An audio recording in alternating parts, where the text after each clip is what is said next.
Testing 1, 2. Testing, testing. Testing 1, 2. Testing.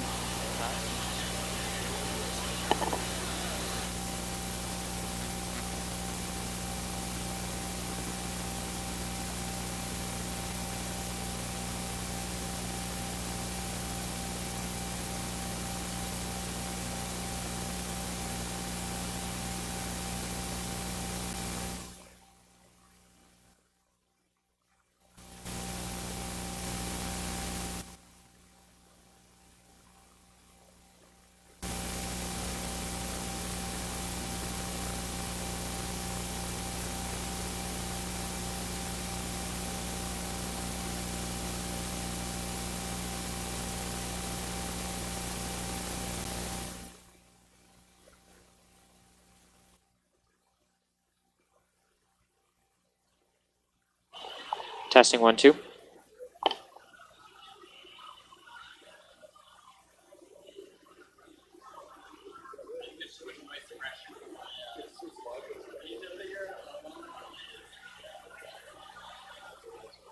Testing.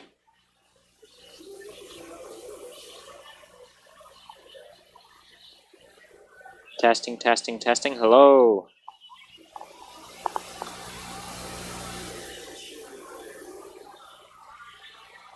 Oh, are you guys not ready? Well, that's what the.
Testing, testing 1, 2. Testing.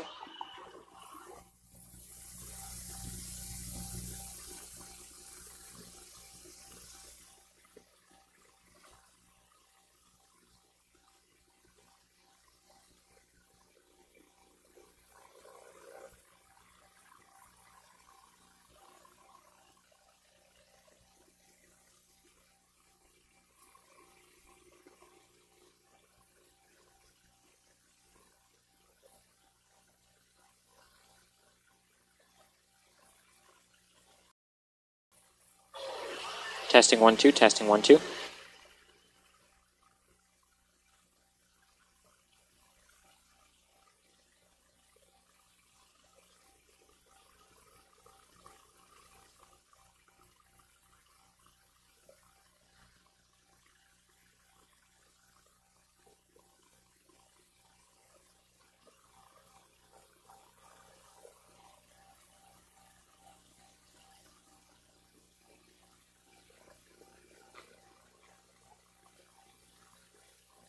Testing 1, 2.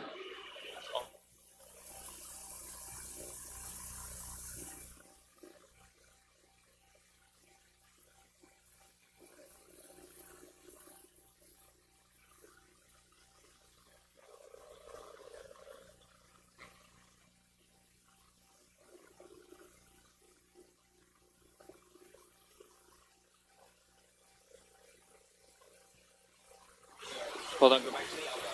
Testing.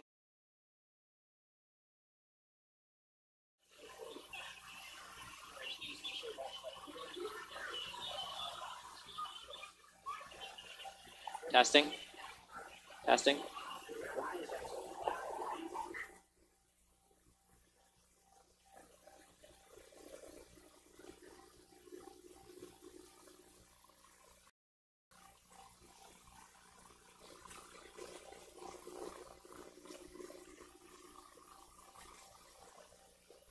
Testing.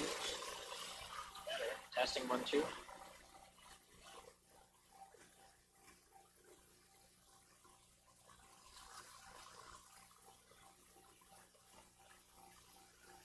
Testing. Testing 1, 2. Hello, testing. That's much better. Okay, hello. Testing 1, 2. Hello. There we go. That's better.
My name's Jillian Christmas, and I'm your host for this afternoon.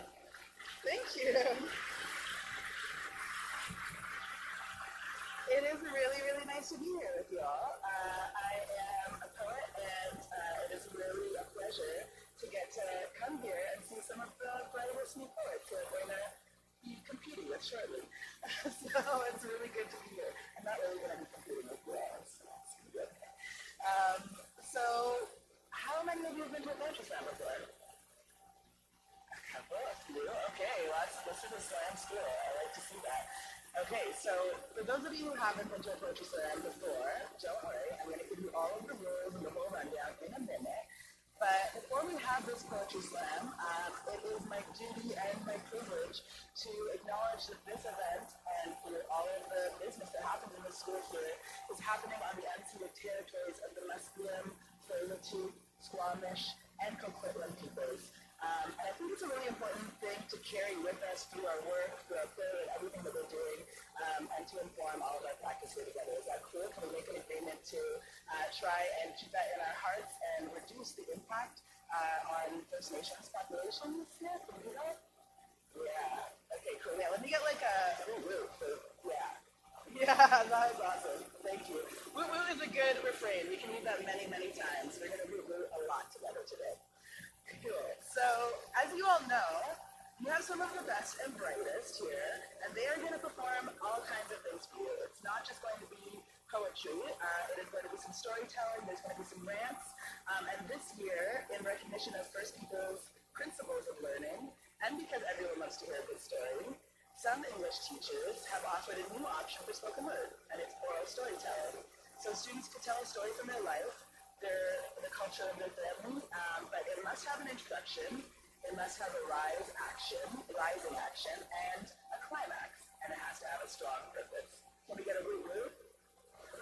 Oh, you guys are professionals in the woo-woo department. I love it. Okay, cool. So, I would love it if you would help me. Well, before we get into the slam, I feel like we should do a little bit of sort of warming up this stage here. What do you think? Yeah? Oh, something's like, is there a coffee grinder happening in the back there? I think that's what happened. Kidding. Okay, so what we're going to do to warm this stage is we're going to invite some folks from our community stage to come up. What that means is that these folks are not going to be judged. They are here for your listening pleasure, and we are going to support them, and we are going to give them all of our love. Do you know how we're going to do that? You're very well informed. Okay. So yeah, if you hear something that you like, you can give them a snap. You can also give them like a, Yeah, test that out. See how your vocal cords are working. Yeah, excellent. You can also give them like, maybe when they come to the stage before they've said any words, so as not to interrupt them, you might be like, go in, poet. Yeah, go in, poet. I like that you added a little bit of this to that. Go in, poet. Excellent. You can just give them your encouragement, but when they're up here and they're speaking, maybe just a little bit of this, right? That's a nice, try it again. Yeah, warm those fingertips. Exactly. Excellent, excellent. Now, there's not going to be any booing. There's nobody here to boo. Sometimes in slam we boo the judges if we don't like their scores, but these judges look like very reasonable humans. I don't think we're going to need any booing today, so we're going to leave the booing outside. So it's just going to be voices of encouragement. Cool? Woo-woo? Amazing. I'm going to introduce you to our esteemed judges in a moment, but before we do that, let's warm up the stage with our community stage. Cool?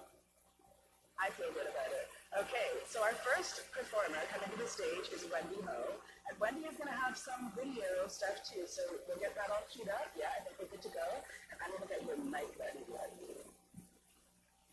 Good, no mic? Please give it up for Wendy Ho.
Please keep that round of applause going for Wendy for being such a trooper.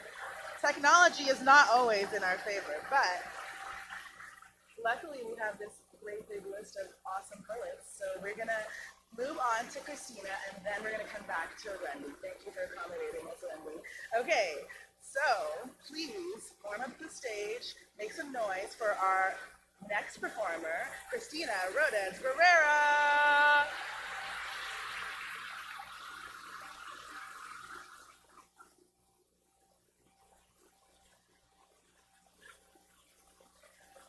What toy from the 1930s is still around today and is used by children but also by adults? It's Lego.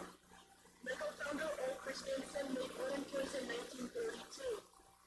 He called his company Lego in 1934. The word Lego is based on a Danish phrase Lego, which means play well. Did you know there are like 8 Lego land parks? 8 Legoland theme parks around the world, including the original in Denmark and in places like California and Japan. Thousands of people go there each year. Lego pieces are tiny, colorful bricks that you use to build creative and imaginative things. When Lego first started, they were simple bricks, and now they have evolved with minifigures and have come up with themes such as Ninjago, Nestle Knight City, and more. When I use Lego, it makes me feel happy, and I feel proud when I make the creation. Most people have used Lego and might start a conversation because everyone knows Lego. Adults might remember what they built when they were kids. Lego is so popular that they have made 3 movies and they're working on a 4th one. It's not hard to imagine that parents enjoy the movies more than kids. The movies have a lot of action and the characters have a lot of movement. Lego bricks can be considered toys for all ages.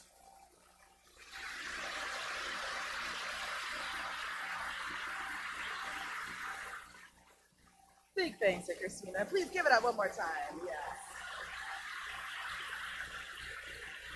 I think we probably all have a fond Lego memory. I have some memories of stepping on some Lego as a child. I know, right in the bottom of the foot. Man, it's okay. Yes, okay, yeah, one more round of applause for Christina as she leaves us. Excellent. Now, how is that video going? Do you think we could do that video? Yeah? Okay. We'll give the video a little more, one more moment, and maybe we'll send all of our good energy to the wonderful people behind the video machine. And while we do that, we are going to have Raul Lopez Alonso come up. Now, Raul is from Spain and is going to tell us a story about his culture and background of a famous holiday. Please give it up for Raul.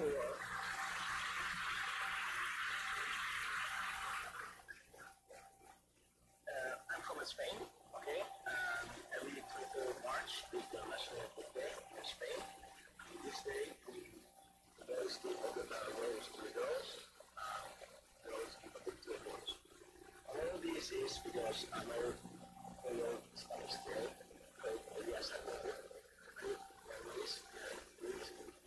This day is about a very old people in Spain, and there's a dialogue that day it's 2 hours. But until one day, that there's no more animal, and the other day starts with the people. So the people of the kingdom decide to do a lot which day the devil's going to come up with. So everything was fine until one day was the day of the princess, which is trying to get eaten by the dragon. So the king went to talk with the dragon and say, please, I can't keep you out of the kingdom, I'm going to go. And that was like, no, I'm going to eat them.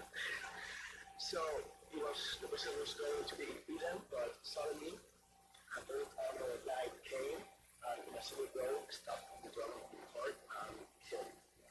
The blood mixed with the dirt make a rose appear on some jelly that was behind the knife. Got it and gave it to the princess. And the princess got poems and gave it to some jelly. That's the reason why the 23rd of March we give a book and we get a rose. There's los hombres dan una cosa a las mujeres y las mujeres dan un libro a los hombres. Arriba España. Thank you.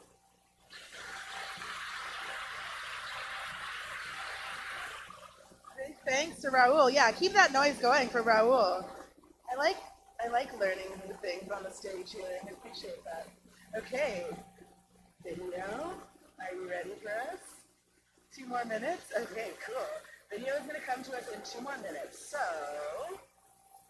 yeah, why don't I give you a poem? How do you feel about that? Yeah?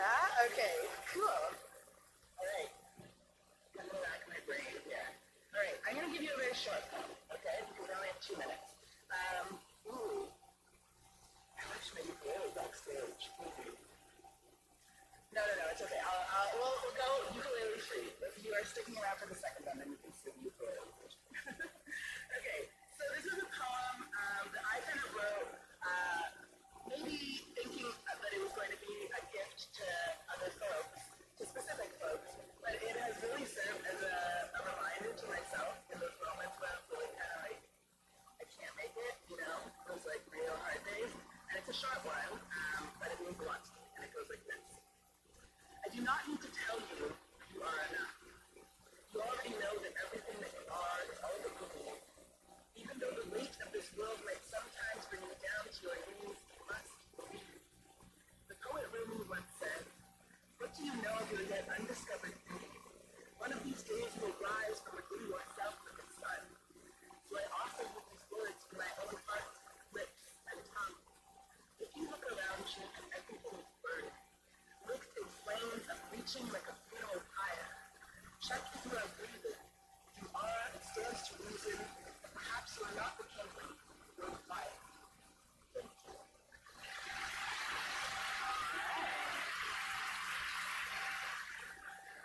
One more minute for a video. I feel like I should do a dance or something. Okay.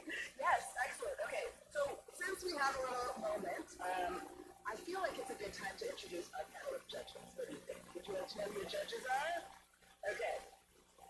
We're still not going to utilize them for a moment, but I think it's a good time to get to know them. So I think you might know and love this judge already. Can we please give it up for Mrs. June? Mrs. June, can you wave for us? Yeah? Yeah, wonderful. You know, I don't really know these judges, but I'm just going to make up little anecdotes about them. So I think that Mrs. June has been known to like cuddle a cat or two, maybe hang out with a dog, maybe more of a dog person. Yeah, Mrs. June is definitely a dog person. Loves dogs of all sizes and shapes. They're great. Cool. That's Mrs. June. Give it up for Mrs. June. All right. Now Mrs. Muda, Ledoux, okay, I'm just reading other people's handwriting. It's Mrs. Ledoux. Okay, give us a wave, Mrs. Ledoux. Amazing, Mrs. Ledoux. Mrs. Ledoux is a big fan of the holidays, all holidays. Really likes that holiday story we just heard. And, you know, likes to give and receive gifts, I'm gonna say. Yeah? Mrs. Ledoux. Give it up for Mrs. Ledoux. Now we have Mrs. Tate. Mrs. Tate over here. Give a wave, yeah. A big round of applause for Mrs. Tate. Yeah. Now, Mrs. Tate is, okay, let me think. Oh yeah, loves movies. Loves movies, especially short ones. Really short ones, like almost like TV shows. Like TV shows. Kind of like YouTube videos. Books. Mrs. Tate loves books. Loves books. Loves reading the book before the movie and then criticizing the movie, but how good the book was. Give it up for Mrs. Tate. I feel like we have that in common, Mrs. Tate. Okay, you and I. Okay, and then Mr. Bruno we have over here. Mr. Bruno, give it up, yeah. Yeah. Mr. Bruno enjoys long walks, preferably on a beach. Yes, on a beach somewhere warm, maybe, and yeah, and likes to go for a swim in the pool. Yeah? Excellent. Give it up for Mr. Bruno. We know a little bit more about our judges now. How do we feel about video? We are ready with video. Okay, we are going to hear more from those judges in a moment, but right now, we have the extreme pleasure of watching this wonderful video and seeing the lovely Wendy Ho. Please give it up again for Wendy Ho.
hands going for Wendy, making me want to dance.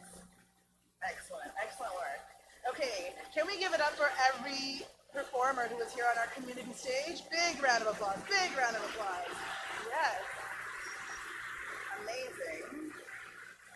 We had Raul, Wendy, and Christina warm up this wonderful stage for us. And now it's pretty much time to go into a slam. What do you think? Are we ready for a slam?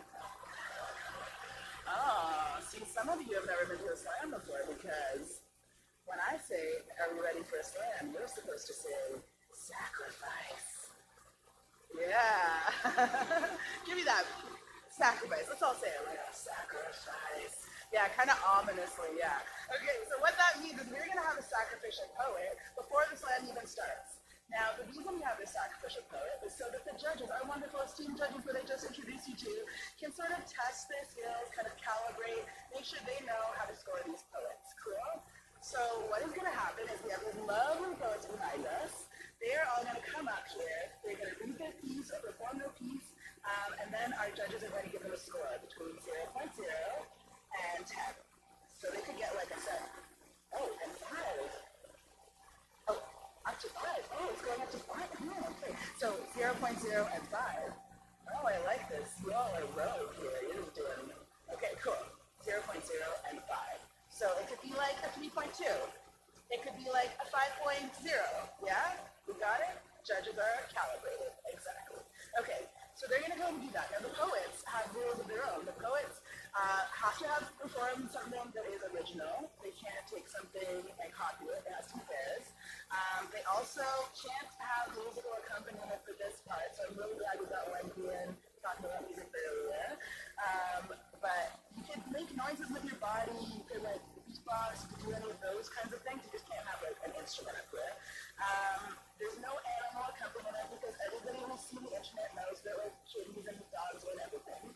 So you can't like come up here and be like, oh, I won because I got a tiny little kitten, isn't it cute? No, everybody knows a kitten is cute. Everybody knows that. So no animals, no musical accompaniment, original poems. There's no time limit because we want to just listen to what you all have. And I think that's it. Are we ready for a slam? Sacrifice. Thank you. Thank you. Okay, and your sacrificial poet today is Jillian Christmas. So I'm going to do a little walk in a circle, and then you'll know that I'm in my poet hat. Okay, so you can welcome to the stage, Jillian Christmas.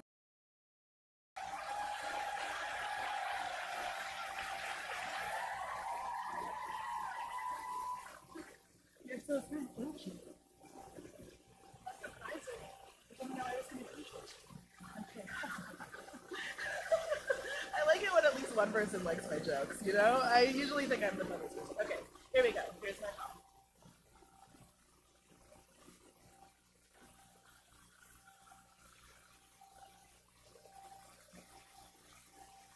No water in the line, for there's no water in the line. There's no water in the line for bodies on the land. There is no water in the line.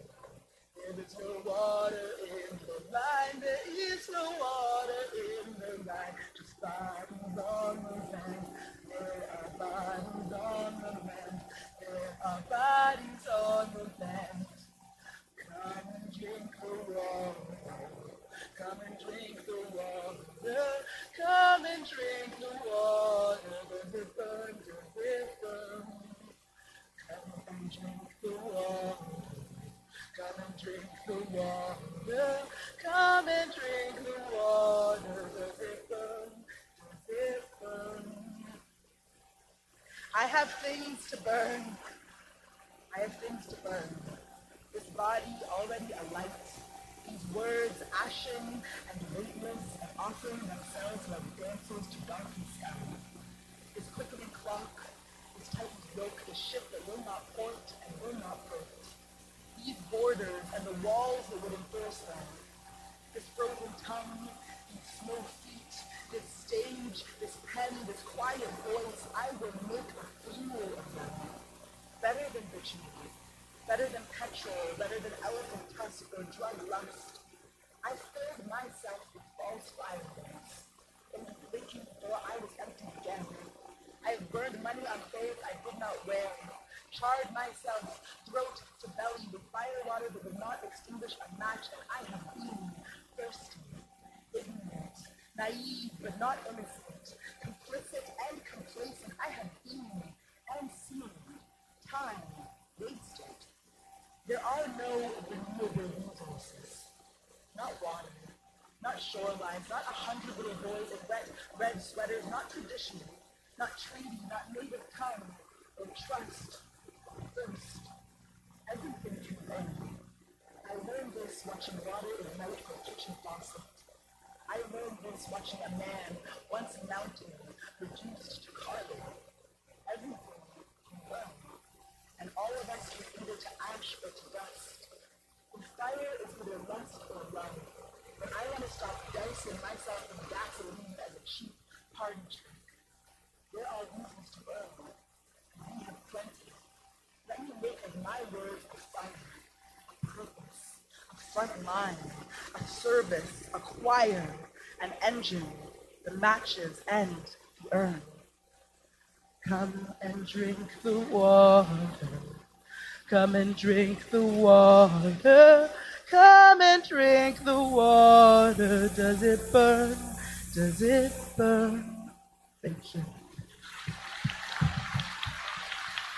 Okay, now with my host hat on, judges, in 3, 2, 1, let me know what you thought about that poet. Okay, we have a 5 out of 5. We have a 5 out of 5. You can make noise for those judgments. Yeah, if you like them, if you don't like them.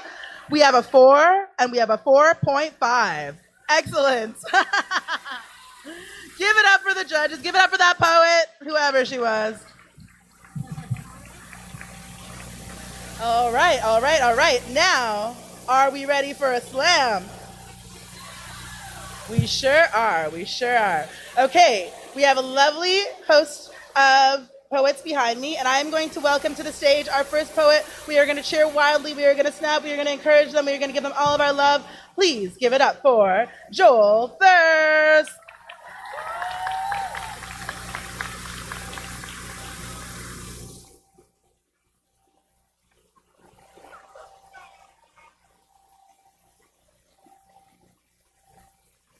Tick-tock, time.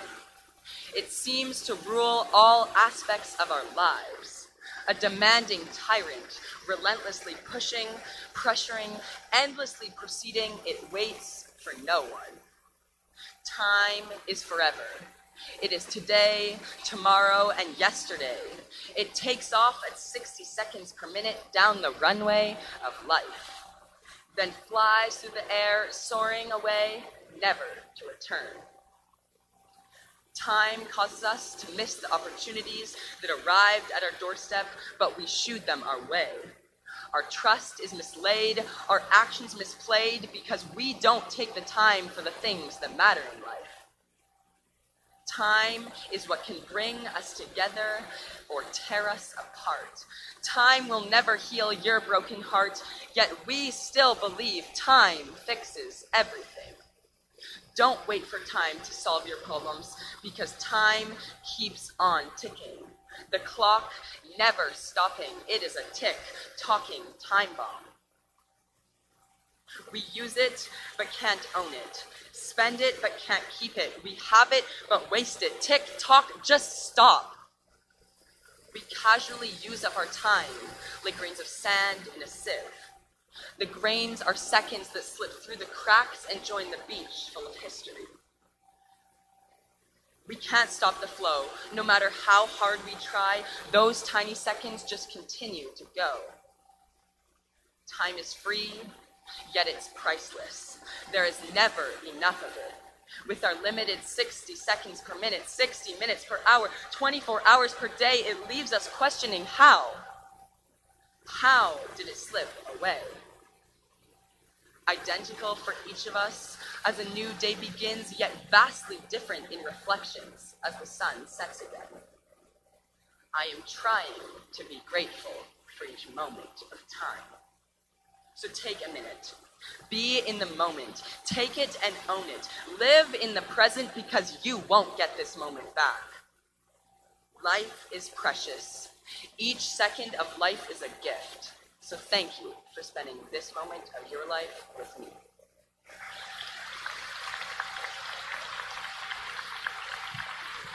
Keep those hands moving for Joel Thirsk while our judges tabulate. All right, and 3, 2, 1. Judges, what are you going to give that poet?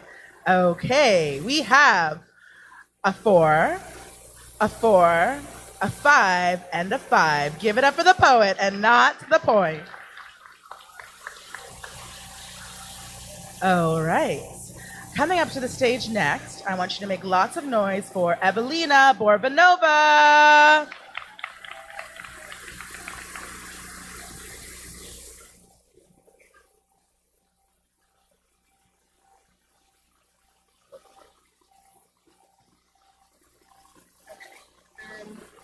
When a girl has a crush, it causes lots of stress. So let me enlighten you and tell you about this process. Stage 1, shock and denial. Your heart is put on a literal trial. That boy that you noticed, he's so handsome. Your sanity is held for a ransom. Those eyes that smile, that beautiful hair. If I could just touch it, I wouldn't dare. Come on. I thought we went over this heart. With every look and a glance, you're falling apart. However, denying only makes things worse. You're possessed by this intricate, soul-crushing curse. You know you're ready for stage 2. Guilt and pain. Your emotions drown you like a ball and chain. You think to yourself, I don't see the appeal because having a boyfriend is not ideal. You realize that you've just been love struck and it feels like a figurative 2-ton truck, a waste of time and emotions, you say. But by now, your judgment's completely MIA. Continue to stage 3. Insanity and obsession. By now, stalking has become your profession. You're completely consumed by irrationality, so proceed with caution or be a fatality to this contagious disease by which you're infected. Praying to God to not be rejected. You tell all your friends that he's genuine, kind, and just like a gem, he's elegant, refined. Your friend even says that he's a snack. In disbelief, you give her a whack. How could she? Is she for real? Because that man is a full-course meal. The scheming, the plotting, the planning, you're obsessed, just hoping to maybe make him impressed. You're coming up with fantasies that could never be, but potentially become reality. Stage 4. Depression and reflection. This is the time when you begin to self-doubt and question, overthinking everything down to a 5-word text. Afraid of the ... what will come next, and let's not jump ahead, but him leaving you on red just may cause the entire world to end. And you may become emotionally deprived, but come on, let's take a dive to stage number 5, the upwards turn. And by now, he isn't your biggest concern, and the magic slowly begins to die. And you don't want to deny, but maybe he was just a moody Gemini. I'm running out of time, so stage 6, reconstruction. The introduction to the conclusion, you realize that maybe he wasn't that great, and you being together wasn't really fate. And you don't want to deny, but there's another cute guy just waiting on standby. Stage 7, acceptance and hope. By now, you have learned how to cope without those dreamy blue eyes, and here you're a little more wise. And don't let it come as a surprise, but you've moved on. Each crush has taught me something, and for that I'm extremely blessed. But in the end, all I've got to say is thank you. Next.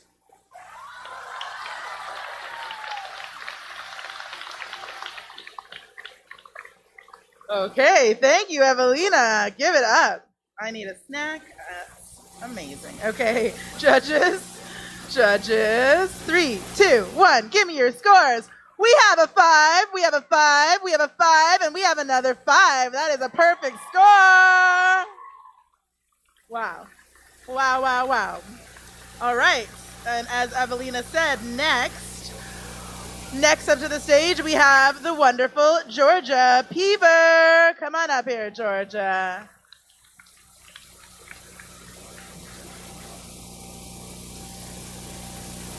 There are some places which you are simply not allowed to leave. A couple of the most prominent being prison and school. But that's not where the similarity ends. If you really think about it. You spend your the time surrounded by similarly imprisoned people, nearly all of them counting down the days till their sentence is up, so they can be free again, so they can finally step off of those cold, grey grounds and onto the equally grey but somehow less cold sidewalk to walk away from this place. There's prescribed exercise and prescribed meal times, and there are guards. The guards, they don't care about inmates. An inmate is just a number. A student is just another in a long line of unhappy faces trudging into the classroom. And precisely 1 hour and 20 minutes later, trudging back out. This is, of course, not absolute. That would be unfair. There is occasionally a teacher who understands when he sees people and tries to make the time enough to spend in this place bearable. But most of them are not that person. Most of them sing the same tune day in and day out. Don't you get other opinions? So, don't think at all. We'll do it for you. That's safer for us. Listen. It's seldom silent or even quiet. There's always sound. The sound of other inmates shouting about nothing, the sound of teacher lecturing some unfortunate prisoner, the sound of slamming steel doors, random sounds that blend together and form a huge inescapable noise. Negative reinforcement. That means punishing bad behavior, rather than, rewarding good behavior. God forbid. I'm a student. I have never been considered a prisoner, and yet, here's my own bit of heaven. Gotta learn, doesn't matter what you're interested in. So here I am. IMs and essays, history of space, interest in highlights, high stress and headaches, too many mistakes. I've played pickleball. One more similarity. Neither students nor prisoners have the power to change the system, at least not while we're in it. That is up to the people in charge. People in charge. It's your responsibility to fix this.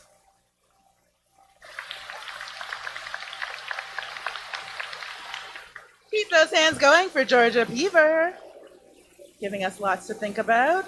Judges, judges, judges. In 3, 2, 1. Tell me what you think about that. Okay. We have a 3.5. We have a 4.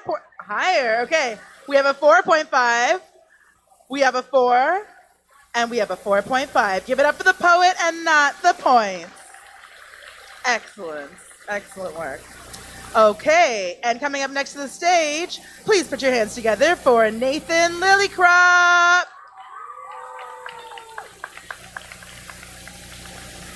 Okay. I'm gonna start by explaining a situation. You and your girlfriend are watching a show together. You showed her. You're 2 episodes in, you go out, you get food, you call it night. 2 days pass, and she breaks the news to you. She's finished the show without you. All 22 episodes, she's watched 20 in 2 days, 45 minutes an episode, 900 minutes or 15 hours of episode watching without you. Now, I'm not gonna name names, Natty. But I know it's hard to control yourself from watching a show so good. It's as if someone who knew you really well picked it out. And maybe, just maybe, wanted to watch it with you. I'm not sure why someone would watch a show without you when you start with them. It's like eating a burrito sideways or starting a show halfway through and finishing it without somebody. I'm not saying you can't watch the show. I'm saying you can, only with me. It's hard to forgive someone for something like this. It's a form of treachery. If this was North Korea, I have no doubt you've gotten arrested. As Albert Einstein once said, people who watch it ahead on television programs should be banned from Netflix. Okay, he never said that, I'm joking. But I'm sure you would have agreed. And lastly, I want it to be known I'm a victim. Deprived of watching a TV show that I had handpicked to watch with you. Do you know how many Netflix shows there are? Like a lot. And I picked one out following your guidelines of, and I quote, no fighting scenes because they're too scary and they last too long. But if nobody dies, then it's boring, so it has to have lots of action. And I found the perfect show apparently, considering the fact that you spent 31% of your 2 days watching it without me. Regardless of all that, I made this stupid spoken word and got myself all the way up here just to ask, Maddie, will you go to Winter Ball with me?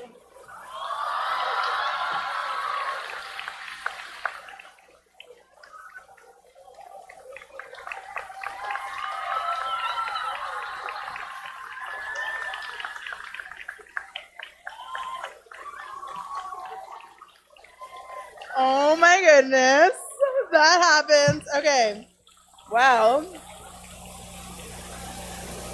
While the judges tabulate, can we just make a collective aww?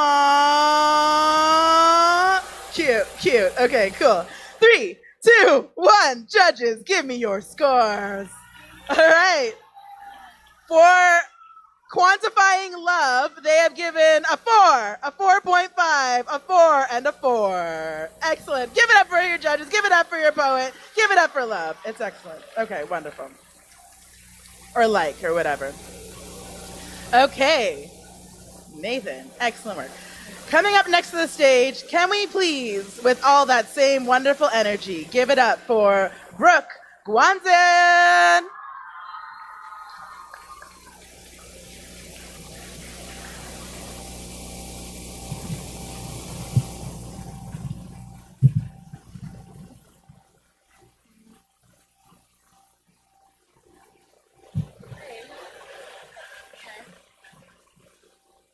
Tick-tock, tick-tock, tick-tock.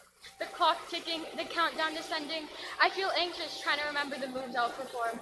I feel anxious memorizing the lyrics to the song I'll present. I feel anxious thinking about the people who will watch. 3, 2, 1. The video starts filming, and I hear, maybe I'll be Tracer. My lips move unconsciously syncing with the next line. I'm already Tracer. My arms and legs ready to shoot. What about Widowmaker? They move together as I'm doing this and I'm born. I'm already Widowmaker. The song ends and I automatically look for another song. But all I see are either 9-year-olds doing Fortnite dances or adults trying to be trendy. I finally find a song that speaks to me.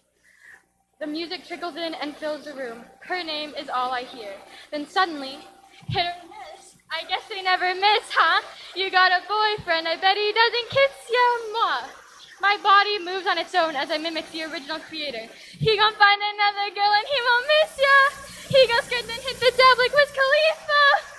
The TikTok ends abruptly and I add the finishing touches on the video by editing it in a way that'll get 1 million likes. Hashtag Fortnite, hashtag Minecraft, hashtag for you, hashtag trending, hashtag hit or miss. I can feel this one already getting popular. 1 like jumps to 10 likes and 10 likes jumps to 100 in a matter of seconds. I start jumping up and down like the likes on the video. The views are going up and so is my joy. The popularity on that one TikTok only makes me want to make more. So my finger moves across the screen looking for songs to make TikToks to. My mind says no, but my heart says yes. After every video, I can't stop wanting to make another one. I can't help myself. It's not my fault I got caught up in this mess that keeps me up at night when I should be doing homework, but instead I am watching TikToks about a furry war, the circle game, and T-posing. Call me obsessed. Call me addicted, call me in love with TikTok. However, I would only call myself passionate, devoted, and dedicated to making these little videos humiliating myself. Thank you, and hit up at Bronzen Guauk on TikTok.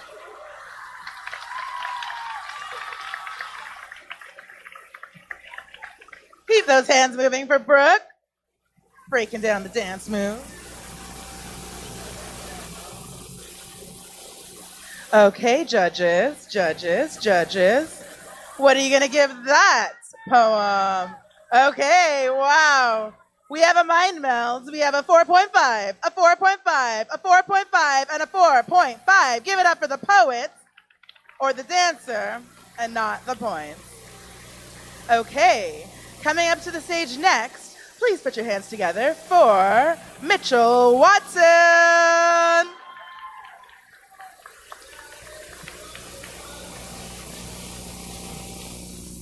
I miss you.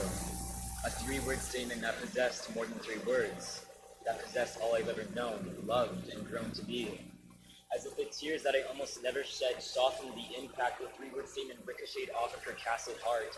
As if my words portrayed through her only weren't enough to satisfy her cravings that she had somehow fallen allergic to. She had been scarred, disheartened. From a battlefield called a relationship, the wounds dug deeper than her dark eyes and shallowed her heart more than her selfishness. Distance and disrespect taught her an unfavored lesson on the permanent loss of feelings, and the only one who was blessed to foster her love became her teacher and the prime subject for girls just like her. Though nobody was like her. Unique like the coefficient of feelings that came with her beautiful mind and soul, she was the lone rose in a garden full of dandelions. Though as if every other girl was a dandelion, she was the rose, and I resided as a thorn on her neck that punished her beauty for what I want to keep as mine. The thorns as my way of protection fell into the category as suppressing and ungrateful for a young and beautiful woman that only ever wanted her love of high school to become the love of her life, as if she wished that I could cradle her future children the same way I did to her. She was my rose. She was the rose that I never gave to her. We made a sandcastle called love, using trust and devotion as its foundations, and I was the one to destroy our fantasized creation. Rather than letting the sparkling ocean waves naturally and eventually wash it away to still leave some remnants, for some reason, I had to watch it crumble within my anger grip. Months pass. I miss her. My darkened cries for rekindled love were excluded, tossed around like piggy in the middle. They turned into bullets shot right back at me from a 44 Magnum called revenge, and we all know how fragile a transferring heart is. I felt as if she enjoyed watching me suffer, the same way she did many times before. Ironically, the rose was able to replant her roots within the rubble of the sandcastle. She seemed to have bloomed even more than the last time I brushed her petals. She was in season, only that her season lasted for over a century. As my hand, which used to hold hers, reached for her thorns one last time, the very thing I created pushed me away. The thorns had multiplied in defense of efforts to never be hurt in such a way ever again, as if they're holding up a sign saying, "I can't trust you anymore," with exclamation points fed by her lost dreams of marrying her high school sweetheart. Yet, how could I be mad? I guess the scrapbook composed of her best memories and the ring I gave you never sufficed. You still wear the ring though, only nowadays you still wear it on your heart. To you, it's been more or less a warm reminder of the pain and regret. To me, I'm so glad to be somewhat a part of you. I miss the summer days you spent in obsession. I miss your adorable smile and your gentle laugh. I miss your patience during my impatience. I miss you.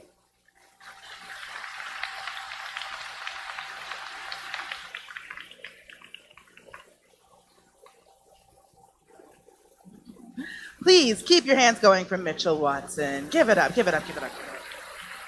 Okay, thank you. Judges, 3, 2, 1. What are you going to give that poem? All right, we have a 4. What do you think about that? Okay, we have a 5. That is higher. We have a 4.5 and another 4.5. Give it up for the poet and not the point. Okay. Coming up to the stage next, please put your hands together for Nicole Tran. Yeah, put your hands together. Make some noise.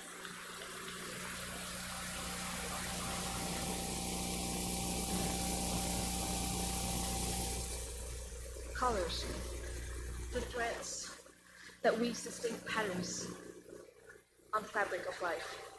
Colors, the present that we took for granted for our first moment in this world. Color, the curse. When I was 3 years naive, I used to look up at the sky as the member of the raindrops showed just duets. My round black eyes were wide open, flipping up every piece of cotton spreading across the bright blue sky to find a rainbow. 7 beautiful strands of silk, flowing, glowing. When I was 7, elementary school, I tried decorating a birthday cake for my mom with sprinkles. My tiny chubby hand reached into a big plastic bowl, lifted up, and rained down the red and blue of the rain sprinkles, just like the pixels from Tinkerbell. Flying, flickering. When I was 15 years of age, I took an art class in school where I learned about this magic. My heart was filled with complementary colors and contrasting colors, different hues and different shades. The varieties endless, boundless, limitless. And who doesn't love it? Who doesn't love watching an HD movie with vivid colors instead of a plain black and white? Who doesn't love wandering through a garden of flowers with red roses, white orchids, and blue morning glories? Who doesn't love looking at the rays of light reflecting from red rubies, turquoise emeralds, black sapphire? They don't have to possess a certain color to be charming. They don't have to be a certain shade to be alluring.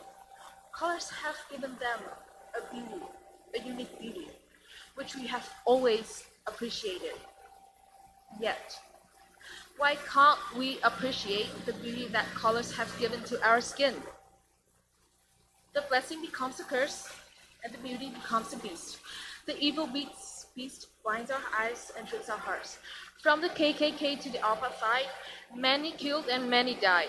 The white, the black, the yellow, the red, we all are but a face and a body, a heart and a head. The grace lies nowhere but in the content, not in the appearance of the cover itself. After all, flowers are flowers, and gems are gems. Colors are colors, and men are men.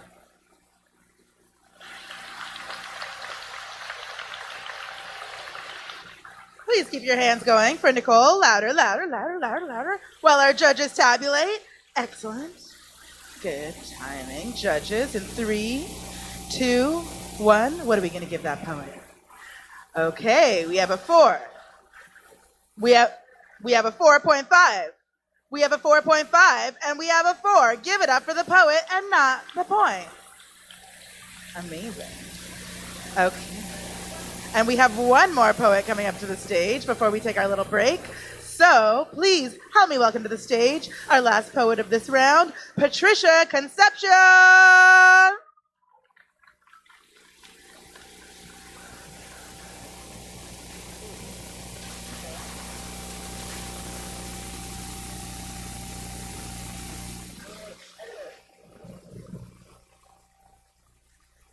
Thespian.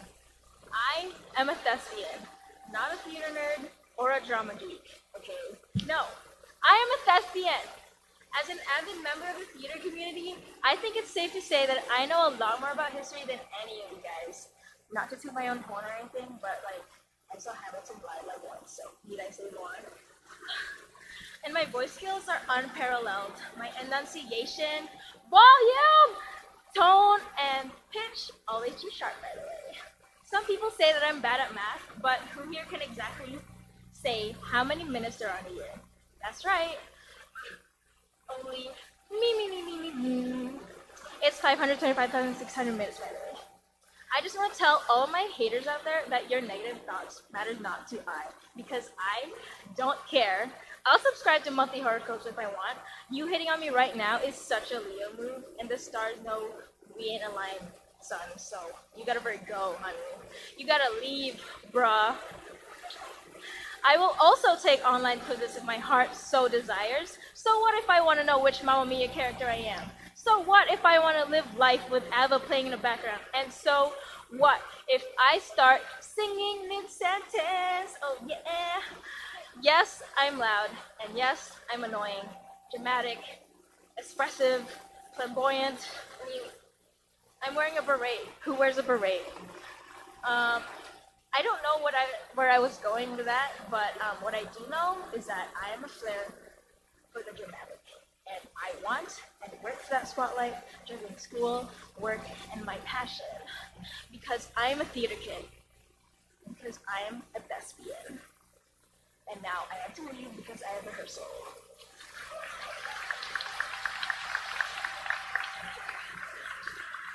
Please give it up for Patricia, making me feel very called out as a Leo.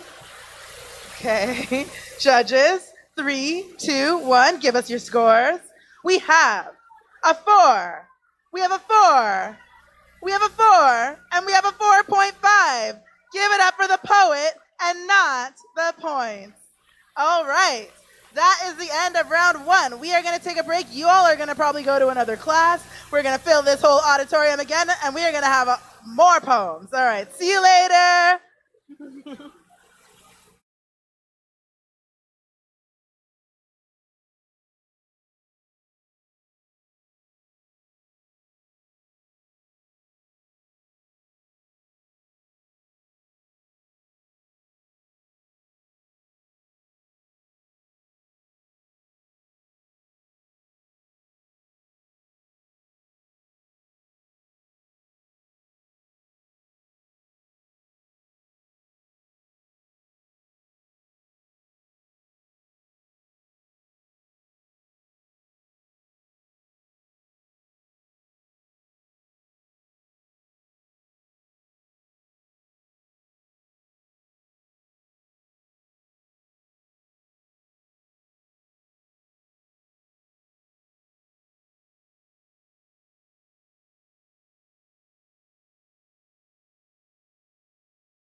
was nice. That was like a wave. I enjoyed that. I'm Jillian Christmas. I am your host for this afternoon, and welcome to the Poetry Slam. Who here has never been to a Poetry Slam before? Okay, I see a couple of hands. I see almost nothing because this light is in my eyes, but I trust that there are a couple of you here who have never even heard of a Poetry Slam before. Maybe. We are going to tell you all about it. But before we even get into the Poetry Slam, it is my duty and my honor to acknowledge that this event and all of your classes here and everything that we do in this place here, they're all happening on the unceded territories of the Musqueam, Tsleil-Waututh, Squamish, and Coquitlam peoples. And it's a super important thing for us to think about and keep in our minds and in our hearts and sort of like have it inform our practice as we move into this sharing of art on the stage. Can we get a woot woot for that? I like it. Thank you. Okay, so for those of you who have never been to a Poetry Slam before, a Poetry Slam is a competition that involves words. And poets, these wonderful poets, these wonderful performers that you see behind me, are going to come up and they're going to read or perform either a poem or a story, something like maybe a little bit longer form than a poem. It could also be a rant. This year, in recognition of the First People's Principles of Learning, and because everyone loves to hear a good story, some English teachers have offered a new option for spoken word, which is oral storytelling. So students could tell a story from their life, their culture, or their family, and it must have an introduction, rising action, and a climax, and have a strong purpose. Can I get a woo woo? Ooh, I love it. I love it. Okay, so now you know what that's about. Other things you might want to know. What the heck is a Poetry Slam? Okay, so the poets that come up here, they're going to perform their thing. They're going to then be judged by our wonderful panel of esteemed judges who you can't see right now, but I assure you they are esteemed. Okay? They're right here. They're going to give me amazing scores. I'm going to read them to you. You're going to applaud. We are going to cheer for these poets wildly, okay? And there might be some times in the middle of the poems that we want to show our appreciation for the poet, but we don't want to distract them, so you know what to do. Exactly. But like maybe it's the beginning of the poem and you want to show your encouragement, so maybe you'll be like, go in, poet.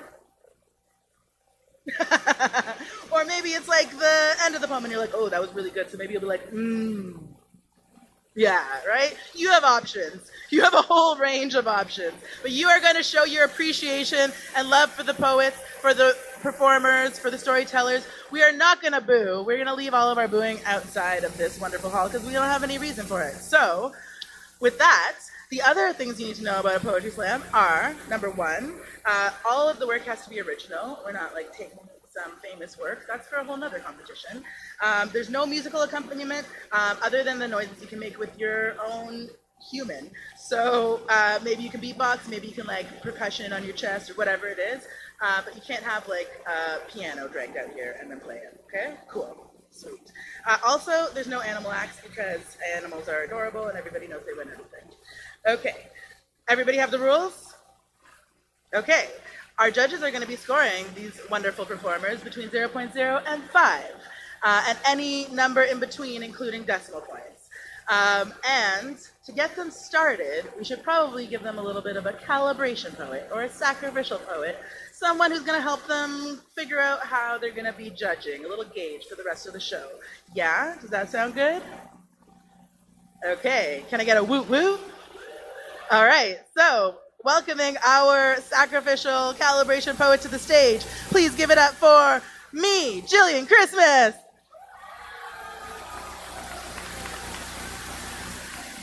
Oh, hello.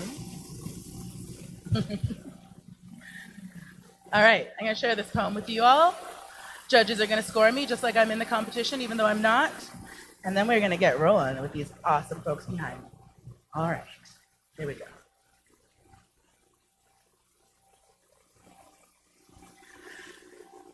No water in the line, there is no water in the line.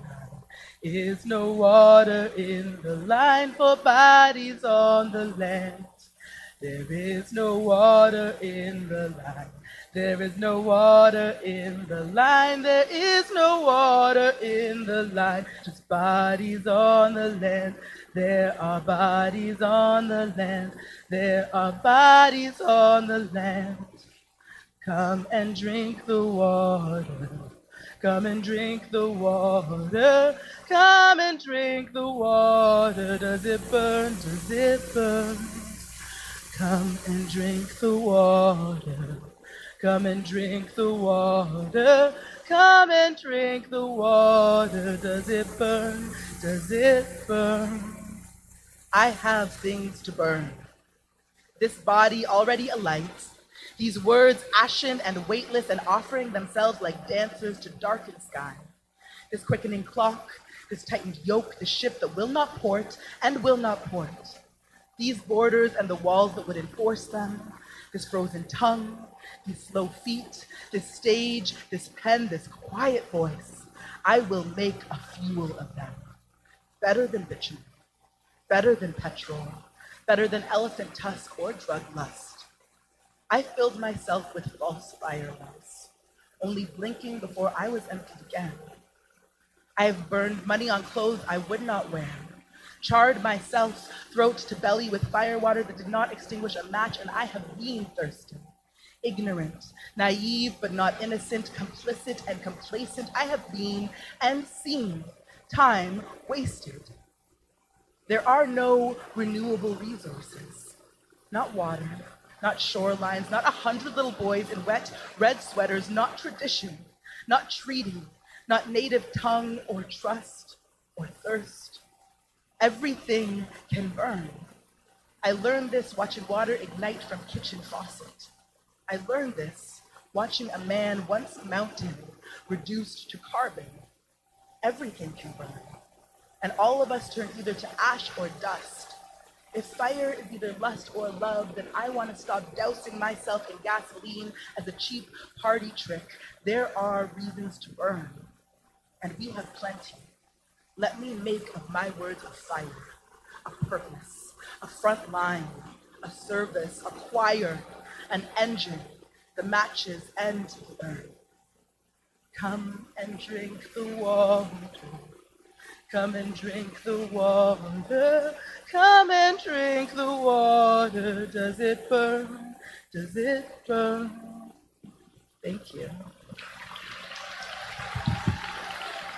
All right. We are warmed up. We have heard a poem. The judges are ready to judge that poem. You all have your fingertips all ready for snapping. It is good to go. 3, 2, 1. Give me the scores for that poet. We have a 5. We have a 4.5. We have a 4.5. And we have a 4.5 given up for the poet and not the points. All right, all right, all right, all right. Okay, it is time to hear some poetry and stories and rants. All right. We have a couple people trickling in. We're going to let them get seated. And as they do, you will help me welcome to the stage our very first performer. Please give it up for Muhammad Abdul Hussein.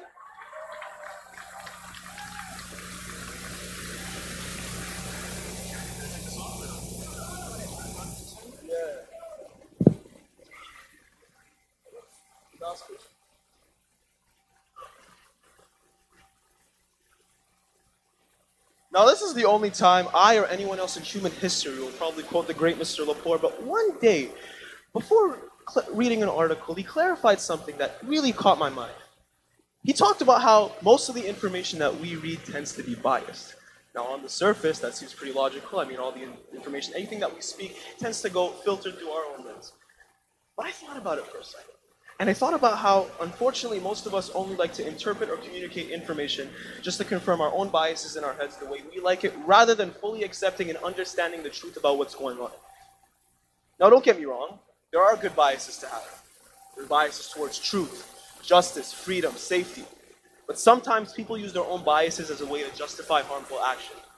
A perfect example of this is when you see the ideology or mindset of these so-called radical Muslims. A lot of these guys are already messed up in the head. We don't know what happened to their childhood. Someone called them ugly. No, we don't know. But a lot of these guys already have a reason to hate the world with or without the religion of Islam.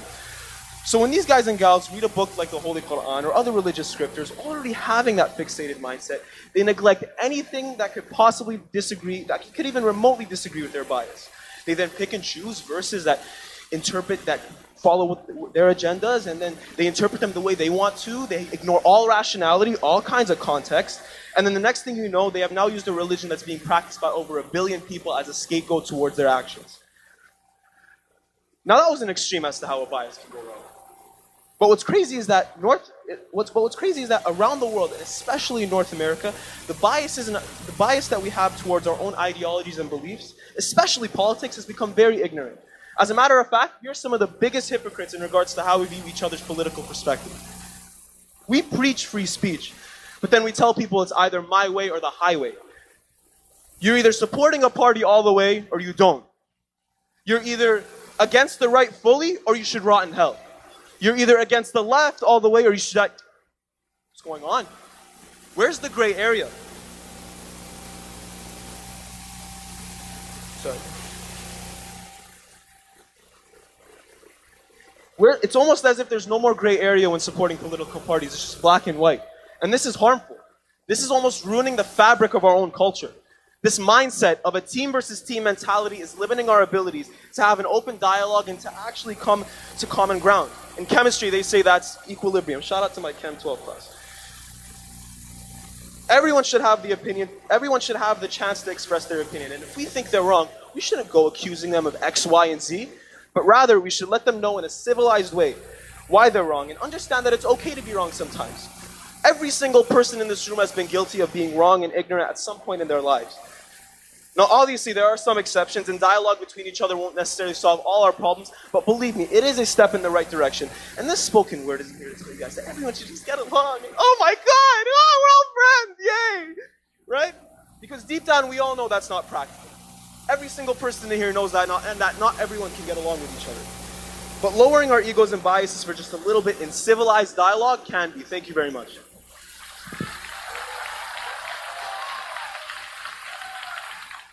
Keep those hands going for Muhammad Abdul Hussein with a piece that was inspired by Mr. Lepore. All right, judges, you have all the facts. Tell me in 3, 2, 1, what are you going to give that poet? All right, we have a 4. We have a 4.5. What do you think about those scores, people? We have a 4, and we have another 4. So that's 3 4s and a 4.5. Thank you so much. Give it up for the poet and not the points. Okay. And coming up next to the stage, please help me welcome Matthew Hetria. Hetria. Give it up, give it up. More noise, more noise.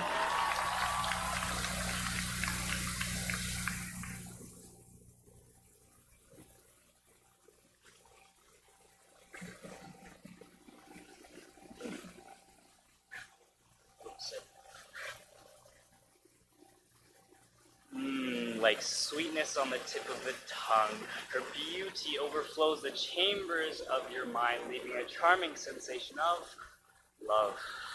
Oh, the sweetness of love, how dangerous and encapsulating it can be. Although many have tried to cultivate it, few have left fruitfully. Love can be bitter, as if it were alcohol to a wound, as she heals your broken past, turning you into a flower beautifully bloomed. Because bitterness can consume your palate, yet its flavors pertains in the plains of your brain, so that you may never forget its tastes. Because what is love without flavor? What is love without the tang that makes you so special? And so salt is added to the mixture to keep both people hanging on to their thin thread. Looking for every opportunity, he scours the land as a pigeon would for little crumbs of bread, but all he could find was salt instead. High acidic levels start to flood in as the couple decomposes from one whole to 2 parts, so the man moved on to a more savory taste, umami it would seem. One in which he can reflect on his past mistakes, because he knew that soon his love would expire, that soon his decisions would backfire, that soon it would all come to an end, so that he should recover and attain the 5 tastes again.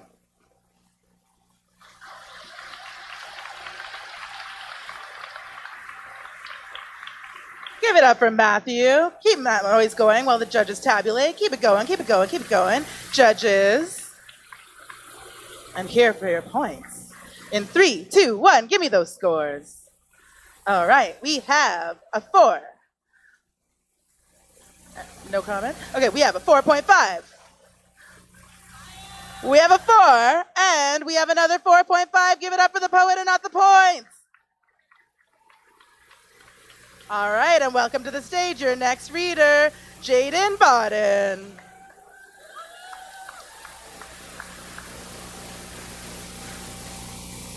When I become a mother, my child shall memorize a sequence of numbers. However, the version I teach them goes 1, 2, mom. Because their plans may not always work out, but after A and B, there will be me, with arms wide open, ready to cluster all their insecurities back together. No matter the weather, because child, I know you will stand in the rain, hoping for it to wash away all your pain, but it won't. And like a plant, you can water and water, yet it may never bloom. So you must then hit play on life and just resume. I will teach my child that violence is never the answer.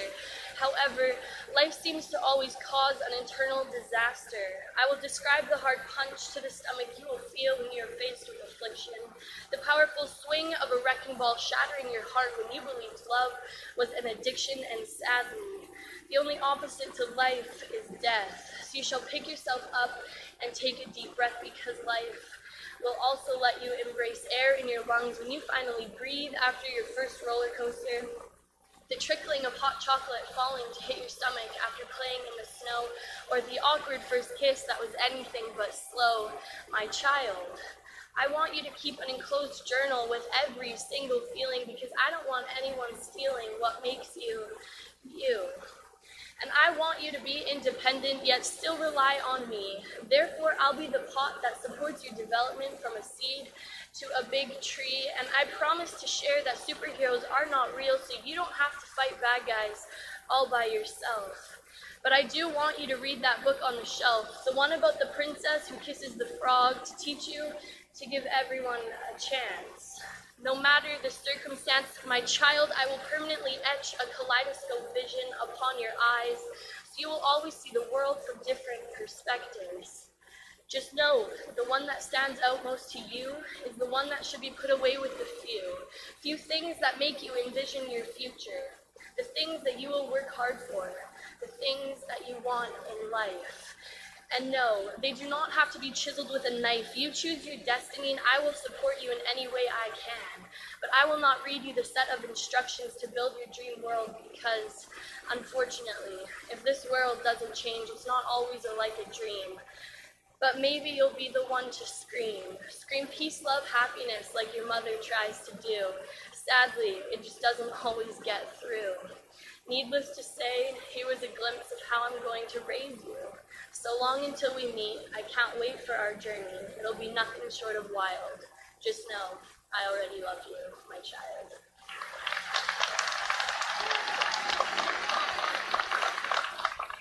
Keep those hands moving for Jaden and judges. Stupid rapid fire. 3, 2, 1. Give me your scores. All right. We have a 4.5. We have a 5. Higher, that is higher. We have a 4.5, and we have another 5. So give it up for the poet and not the points. Cool. And please help me welcome to the stage our next reader, Addison Bell. Give it up. Lots of noise. Oh, sorry. It's them together. Okay, Addison Bell and Tyler Owens. Please give it up.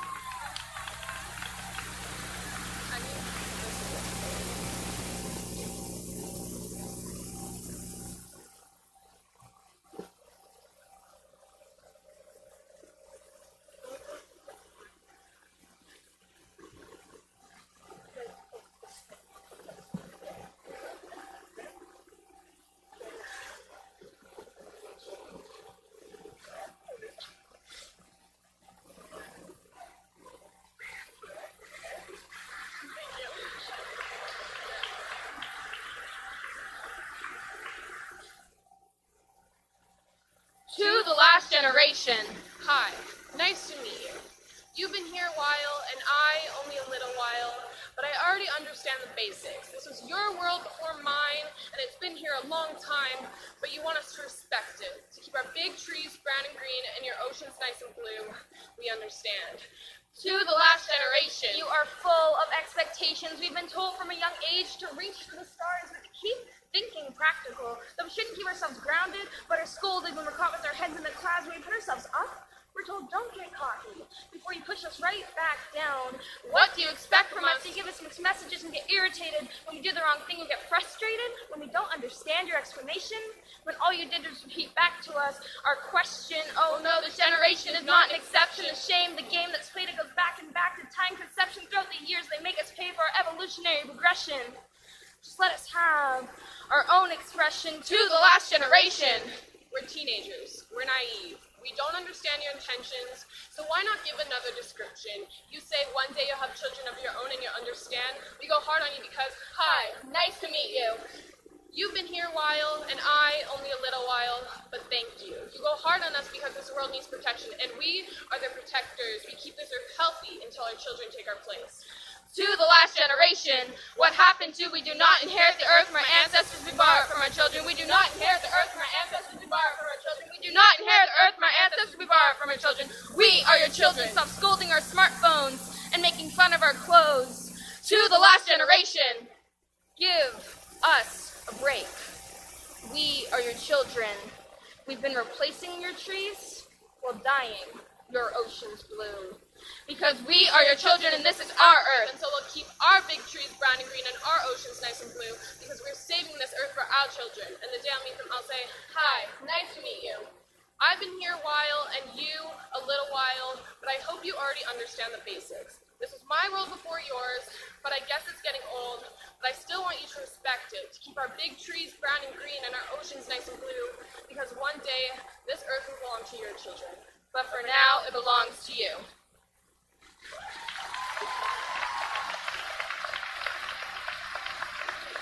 Keep those hands moving for Addison and Tyler. All right, judges. What do you think of that team piece? In 3, 2, 1, give me your scores. All right. We have a 4.5. We have a 4.5. We have a 4.5 and another 4.5. Give it up for the poets and not the points. Thank you. All right, and coming up next to the stage, please put your hands together for Elise Tremblay.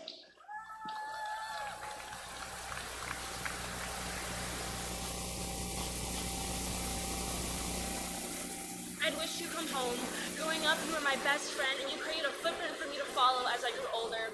It was to grow your hair long so you can look more presentable, wear makeup so you can look more like a girl, read on your free time, do piano lessons, and not speak unless spoken to first. They were everything I wanted my foot to fit into. I wish you come home. I am nothing without you. I am nothing compared to you. Everyone loves you, and they have good reasons to. I will never be enough for them, but somehow I was enough for you. I wish you come home, because we were the thundering roars of the clouds that shriek in the night.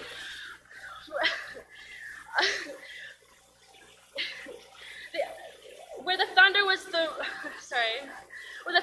the beat, creating the perfect rhythm for the rain and the lightning to dance with one another. They caused a spark so unique that echoed through our body, creating a sense of love and belonging. I wish you come home. When you're gone, I am just a girl, never special, never heard, never spoken to. I was just a girl without a voice, and when I tried to speak, it felt like these hands were around my neck, blocking the fuel to my voice. No one ever cared, no one ever listened, except you. I wish you come home. I miss the games we'd play. Whenever I was sad and wanted to be alone, I'd always ask you if you wanted to play hide and seek so I could be invisible like how everyone else saw me. But somehow you were so good at that game because when you won, you'd always say, I found you and will always find you. But that was a lie. I wish you come home so I could tell you what life is like without you. You left me with our father who never knew the bottom of his beer bottle. You left me with our mother who never stopped antagonizing me of why I will never be successful. You left me when I brought home a girl to our parents, not realizing Our grandmother was over. You left me when I had to endure what she thought of me. I wish you'd come home so I can tell you what she said about me. She said, this is what happens when you let her off her leash. All she will ever know is sin and disappointment. At least you have one daughter you can be proud of, but too bad she's all the way in Victoria, and you were stuck with this. You should have kept bringing her to church on Sunday and made her pray to God that he would fix her. I wish you'd come home, because I don't know how much more I can handle of this. I am sorry that I am not perfect, never said I was perfect, never wanted to be your kind of perfect. And if you think I'm going to pray to some God, if you think I'm going to believe in some God who does not believe in me, you are mistaken. And if you think your sour words will ever affect my spirit, you are wrong. Because I have been fighting against people like you all my life, since 2002. And my spirit will keep fighting this unwinnable battle, because I will never give up.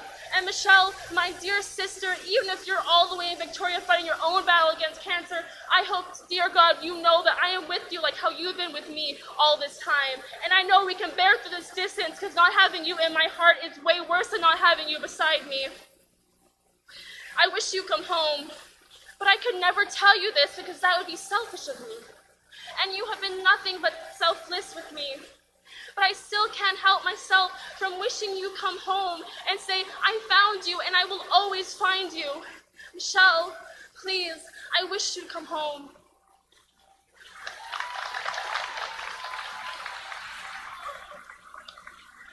Please keep those hands moving. Give some love. That is for Elise. Judges.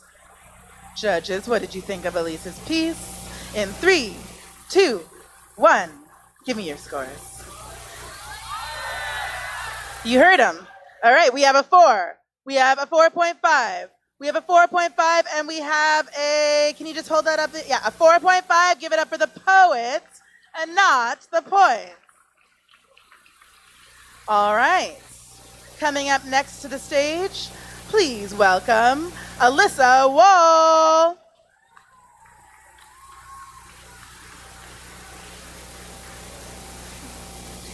Dear Aunt, I'm writing to reach you even if each word I put down is one word farther from where you are. I'm writing to go back to the last time I saw you. I was 10 at the second birthday party of my cousin when you stared at me. Knowing you didn't care, there was no hair standing on my arms as I hugged you goodbye for the last time. But let's go back to when things were fine. Christmas Eve, I stand there horror-struck at the taxidermy duck hanging over the door as I ask your boyfriend for water. Drunk at the time, he thought it was fine to give me vodka. Now I stand there near the washroom, my face darkened by my fears, terrorized by the fact he thought it was funny to make me drink, and then I fall and clink, the glass drops. 7 years later, and I only now think about that duck's head and its black glass eyes. How perhaps it's not the horrors of drinking that shook me, but the taxidermy embroidered in a love from you that was never given. An aunt that I needed but was never there, too much in love with herself to care. See, it's like you're dead, and now I go back looking into those black duck eyes, I see death. However you're alive, you're not alive as an auntie to me, you see that will never be. Now it's 2018 and I'm 17. It's my year to shine as I finish my climb. I'm all grown up now, Erin, and I am graduating. Not a day goes by where you don't cross my mind. The missing part of my life without an aunt is a hard piece to find. I've learned and I've grown. I filled the empty void of love that was once having an auntie. I filled the pieces of my heart that broke more and more the last 7 years of learning there is no love from you. Learning that you only added me on Facebook to promote your brand, learning that everything you do is to help yourself, learning that you don't care about me. Erin, you abandoned our family. And now all I can do is sit and pray, learn to love others and learn selflessness. You may be a mother, a wife, and a daughter, but Erin, you'll never be my auntie. You see, that will never be. For all I know, you're dead to me.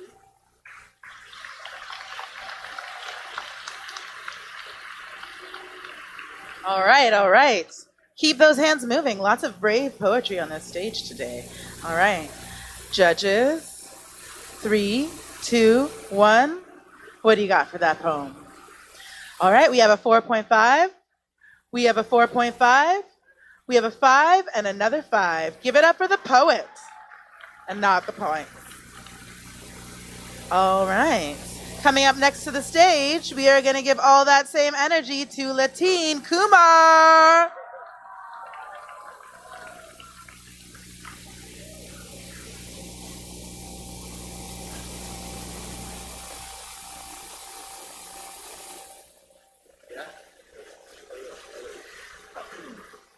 is life?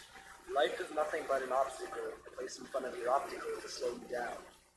Every time you think you've gotten past it, it's going to come back and chokeslam you to the damn ground. What are friends? Friends are people that you think are your friends, when they're really your enemies with secret identities and disguises to hide their true colors. And just when you think you're close enough to be brothers, they're going to come back and cut your throat when you're not looking. What is money? Money is what makes this world. Money is what makes this world act funny. Money is the root of all evil. Money will make them same friends come back around, swearing the day was always down. What is life? I'm sick of life. When you're young, you're under the impression that everything is perfect. You're so clueless and naive to the fact that nobody exists on purpose. Nobody has a real purpose. We're nothing but pawns in this self-established hierarchy known as the government. Once you realize how meaningless life really is, you won't have that same spark as you did when you were younger. Then when you tell people you feel this way, they get doctors to stuff your face with pills and hopes to rekindle that old spark and hide you from the truth. They try to make you blind to this tragedy you have witnessed, this tragedy known as life. The only tragedy more tragic than death. But what is the meaning behind all of this? It was to come to the realization that this is all meaningless. I feel like I haven't found my place in life to truly find a reason to be here. What do I need? Do I need money? A bullshit game created to distract you from your little secret. What do I need money for? Possessions? The desire for possession held by the human mind is the most powerful thing in our world. Billions of men and women all around the world dedicate their whole lives competing with each other towards chasing material possessions. These same people you compete with are the same people you have the nerve to call your friends. With acquired possessions comes more and more desire to the point where one cannot ever fulfill this half-empty glass we created. We are taught to be greedy. With getting more and more comes wanting more and more. It destroys you. It will drive you to insanity.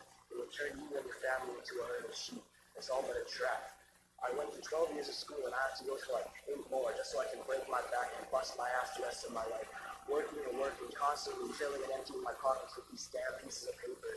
And for what? So I can have some more shiny shit? Is that what life is? Where's the creativity? Who does this career path benefit anyways? Is it so I can put food on the table? Or is it so I can contribute to society and keep civilization moving forward while the government watches their world grow like we're nothing but ants in their ant farm?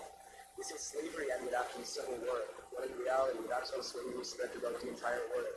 Love, instead of being in a line of shackles and chains, we lay in a line of traffic and we're quick to work. So who owns this world? The government? The same people who brainwash you with poisonous food and mindless entertainment? They see the true north is strong, but don't you ever tell me it's free. Who put them in charge? How can a species have control over this land that all the organisms are to be shared and be free? But that's all we are, a species. When I was young, I was always told the world is theirs, and nothing could be further from the truth. That's why we have police officers. It's to keep the government's real intentions of mind control from you to pretend. The last thing they want is for humans to show their animalistic characteristics. That's why some fat cuck in a blue uniform has the authority to throw me in jail and take my life away. Have we forgotten that biologically we're nothing but animals, or are we too smart for our own good? It's not that I don't like living. I'm just sick of existing, so it pops the question, why did I bother waking up today? Until I find that answer, I'll continue plodding around and hiding behind the tears of a clown. So do I have a point? It's too crazy. Who knows? Thank you.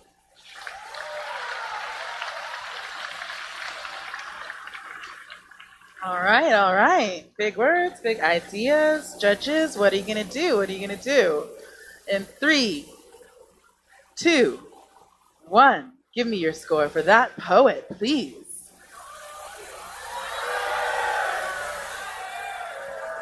One more score. Where is it? Okay. We have a 3.5. We have a 3. We have a 3. And we have a 4. All right. That's 4 scores. Give it up for the poet and not the points. If you disagree with the judges, you can always clap louder for the poets. That's your option. Okay. And you have the chance right now to clap very loud for your next poet coming to the stage. Please give it up for Calum Byrne.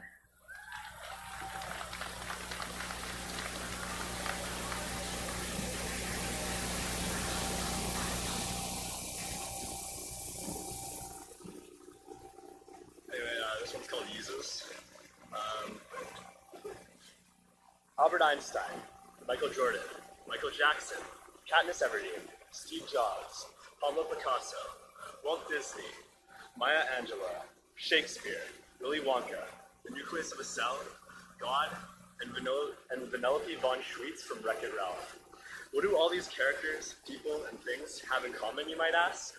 One man has compared himself to every single one of them, and that man is none other than Kanye West. Many people will claim that he is very egotistical based off these comparisons alone, but that is a judgment made without keeping in mind that Kanye West is in fact the Kanye best. Now let me set off on this Kanye quest to tell you just why. Kanye isn't held back by our made-up philosophy of thinking before we speak. Instead of being conscious of others' feelings, Kanye states what he feels without regard for anything or anyone else. Kanye has transcended to a fourth dimension of expression. And we all know that confidence and passion are considered the most attractive traits in anyone. And Kanye has both in spades. But all the light shined on the things that he does that are negative drowns out these obvious, amazing traits possessed by Yeezy himself. This doesn't even account for his actual physical achievements, including numerous Grammys, producing awards, and an incredibly successful clothing line. Since his debut album, The College Dropout, Kanye has constantly reinvented styles in hip-hop single-handedly, whether it be lyricism, production, or subject matter in general. Kanye is largely responsible for the state of the widely beloved genre. From the lowlights of passion-fueled Twitter rampages to the highlights of his musical and fashion influence, Kanye has stayed true to what he believes to be good. And despite what you think of the actual substance of what he says and does, that is an admirable trait and is what has made him so successful. Because in all honesty, how many of us can say we don't change how we act based on who's watching or what we think people want to hear? Shyness is a plague, and Kanye is an antidote. It is my antidote. He is what I aspire to be. I want to be able to say how I feel without worrying what others might think. But as stupid as it may sound, before I started following Kanye, I couldn't. I've spent so much of my life quiet, but under the influence of Kanye, I've been more expressive, and it has made so much of a difference. If you say how you feel and what you think, self-confidence will follow no matter what. I always used to think that my more ambitious ideas were just plain stupid, but now I can see that they hold value with myself, and that is all that matters. For God's sakes, I'm making a genuine spoken word on Kanye West. I think that speaks for itself. Now, I'm not saying everything he says is correct, and in fact, a lot of it is laughably messed up. But I'd much rather live my life with my opinions on display than live in fear of offending people. Because in reality, we all have some unpopular opinions, but the only difference is we don't say them. Why not? Einstein's theory of relativity wasn't popular for a long time after he published it, and now it's the leading theory. If you want to be something extraordinary and make waves, you can't limit yourself to pre-existing philosophies. Make the world your runway and display your ideas in your own unique way. And don't be afraid to be extra, because that's what will make you stand out, and more importantly, that's what will make you, you.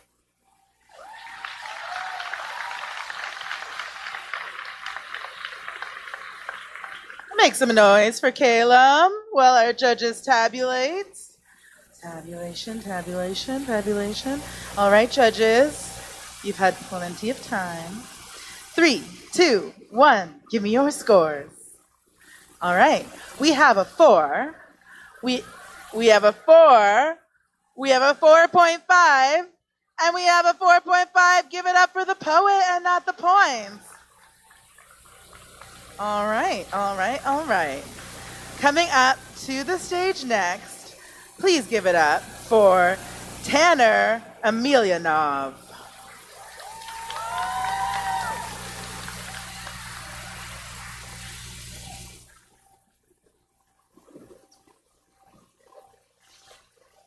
Drowning, losing air, sinking deeper and deeper into this cold, mysterious darkness.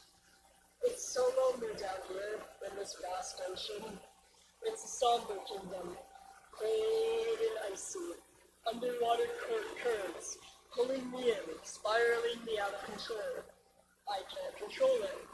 This monster and its followers circling around me, staring with their eerie faces, letting out small bubbles as they breathe. In, out, and close in, trapping me in a tight-knit trap. I look up. I can see everyone up there, happily swimming, bringing warmth into my freezing frame. But I still sink lower, these heavy weighted chains bringing me down, and the people slowly disappear, and the only heat is coming from the happy thoughts of my past, reminding me of the good times, and that I'm trying to remember more, but it's so hard when that's long gone. It's warming my heart so dimly, and even that is slowly fading. The bright red glow turning into a dim, faded flicker, and then it's gone, along with my breath. And the water welcomes itself in my lungs, using them as its new home, and leaving me freezing and choking for air in this hollow, almost lifeless body. I'm finally at the bottom. The sand wraps me in a well-needed hug, and as I'm being sucked into this quick trap and I'm trying to see, it's blocking my vision, and I think, will you help me? Will you give me your hand and pull me out? Or will you leave me here, all alone, and let me drown?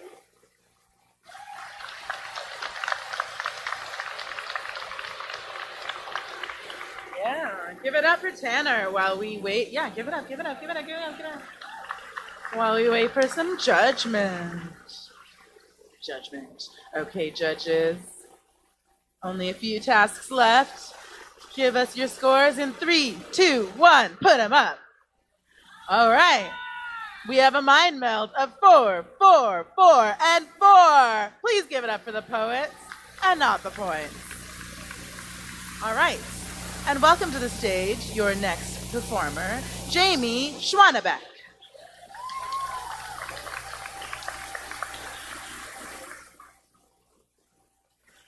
I remember hearing my parents fight.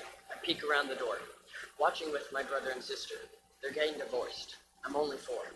I want them back together. I remember. It's time to go to my dad's house. I can't wait to play, but something's different. It's not the same. My friend's mom has come to stay. I don't understand. I remember. On my way to Dad's place, I hold Blue Bunny close to me. He smells like Mom. He keeps me safe. That girl puts him under lock and key. I'm sad. I want my bunny. I remember. It's Saturday. We go outside to throw a ball around. On our way to the park, we see a birdie laying on the ground. I want to save him. I remember. We ask our dad to help us to keep the bird alive. He freaks out and yells at us and says, "Leave him to die." I'm scared. I'm terrified. I remember. I'm older now, 12 in fact. There's a new girl on the scene. Despite my age, nothing's changed. I'm heard, but never seen. It's pissing me off. I remember. I don't want to be around her, but she's over all the time. But he's not happy without her, and so the fault is mine. Am I really guilty? I remember. I had a dream close to my heart to play some college ball. He once said he believed in me, then made me feel so small. I hate him. I remember. I choose not to see him. My voice is never heard. No matter what I say or do, his girlfriend he prefers. I'm disappointed. I remember. Here I am now, 6 months in. Knowing him I cannot trust, but he's my dad, whom I love. Do I have to readjust? Screw it, I don't even care anymore. I remember. He wants his happiness, I want to be put first. He claims family's the most important thing, yet to me, he's the worst. I'm hurt. I remember. I want to love my dad and have him close to me. He wants me out of his house, but the damage he won't see. I remember. I will forgive, but I will never forget. I will remember.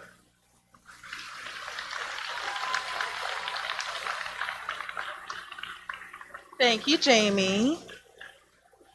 All right, judges. In 3, 2, 1, give me your scores. All right, we have a 4.5. We have a 4.5. We have a 4.5, and we have a 5, which is higher. Give it up to the poets and not the points. All right, and coming up next to the stage, we have Sama Salehi. Come on up. Give it up, give it up, give it up.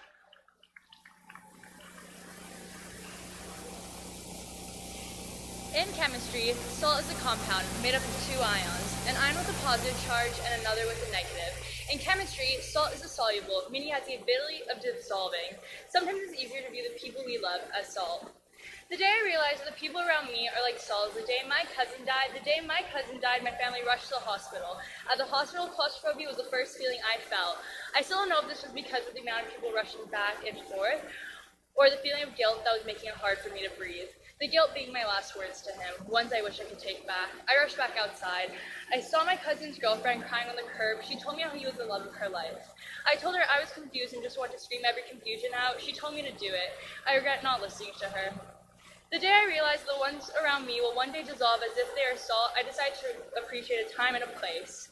After my cousin died, I stayed at my aunt's house for a week. The day I came back home, I looked up at the sky and decided to be reminded of him whenever I walked back to the back of my house and see stars that I never appreciated until then. I think this is why I began recording me and my friends our happiest moments, something I just never want to forget. The day I realized the ones I love are like salt was the day I didn't know how to live. This void in my soul that I didn't know how to fill, I tried to fill that void with anything that would make me feel alive, doing things I regret but still think about doing at the back of my head. The day I realized that the ones I love will dissolve like salt, I decided to have a location that will remind me of them. My friends are the sand of Spanish banks, the cement of Granville Street, the hills at Citadel Heights, the swings at Kilmer Elementary, Citadel Park on a warm sunny day, Castle Park on a cold dark night, the crosswalks dividing us each from each other's homes, the roads to pick up one friend from Burke, one from North Poco, and the rest in Citadel Heights. When I realized that my friends will one day be the salt that my cousin was, all one day dissolving, either from distance or death, I realized that all of the happiest moments that we live in the moment for will one day just be memories. I decided to record them. All videos having everyone's laughs, all videos filled with smiles. My friends don't know I view them as salt, but sometimes I imagine us as the beach of Kitsilano, every speck of sand being a memory, us being as strong as the water. No matter how many times the water moves back and forth, it's still all together. But even the water of Kitsilano has salt.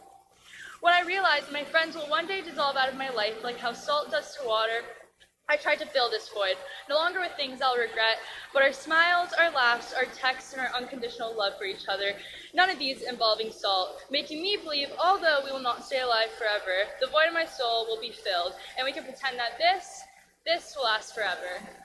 Thank you.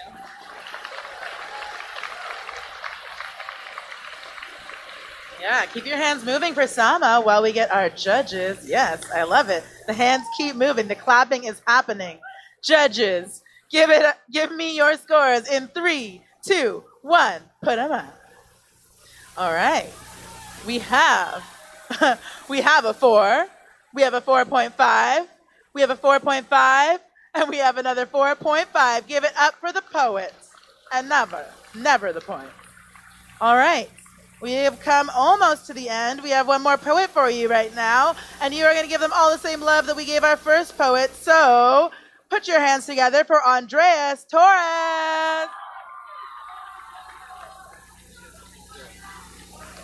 I appreciate a lot.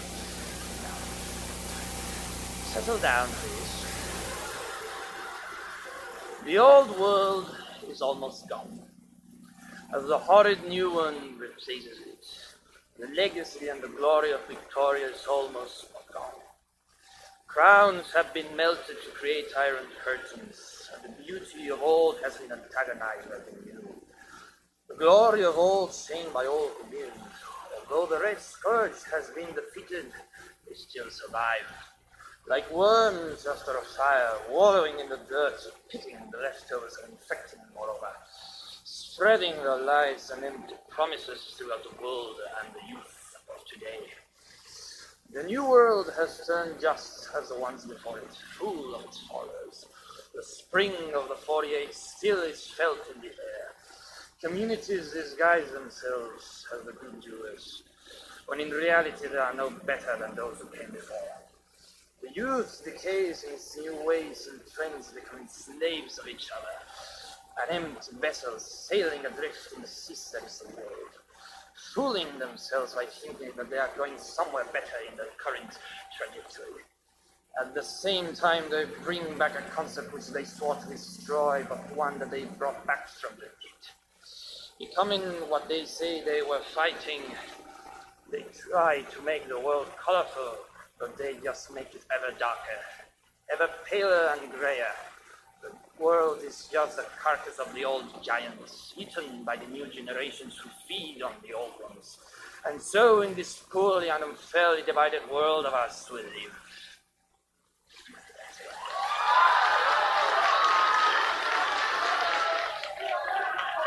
Okay. Our first standing ovation. All right, all right, all right.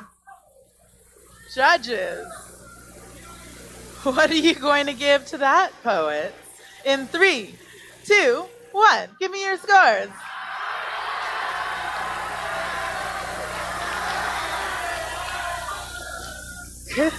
Good thing this is not a popularity contest. We have a 4.5, a 4.5, a 4, and a 4.5. Give it up for the poet and not the points. Okay, so we reached our last performer, but we had all of these performers up here today, and they all brought really brave, really bold, really interesting work, and I would like you to make so much noise for everybody who graced this stage right now. More noise, more noise, more noise, more. All right, thank you for that. Now, I hear that there are going to be winners here, so I'm going to stand here for a moment. Okay, someone is going to bring me some scores, and we are going to figure out who won this thing, and when we do, we're going to give them prizes for their poetry, which I think is a revolutionary idea. Before you go anywhere, I need you to know that if you are in one of the English classes, you are going to stick around and you are going to help clean up this wonderful space that we've been using. If you're not in one of the English classes, you only have a few minutes left in the day, but you could probably make your way back to your classroom or thereabouts. Don't go anywhere yet. We still have a couple of prizes to give away. And if you are interested in seeing some poetry, you could always go down to Café du Soleil. There's lots of poems that are happening there. Every Monday night, there's a youth slam on the 3rd Monday of every month, I believe. So you can go check it out there. And there's Hullabaloo, which happens every April. You already know because you send a team every year. So come on down, see some poems, share some poems. It's like poetry camp. It's the best. All right, things are being tabulated. Scores are happening. Are you guys down for poetry? Do you like poetry? Did you enjoy what you saw today? Can we get a woot woot? Amazing, amazing. All right, I think we almost have some scores. Almost, we almost have some scores. Who is your favorite poet who is not on the stage? You? Oh my gosh. I actually love that you said yourselves because it means that you're writing poetry, and that makes me very, very happy. All right. And now we have our scores coming up to the stage. We get to applaud our incredible winners, give them some gift certificates. Are you ready? Are you ready to know who won this thing? I know, the suspense is killing me too. Here we go. It's happening. Oh my gosh. Okay, we have some bets being placed behind me.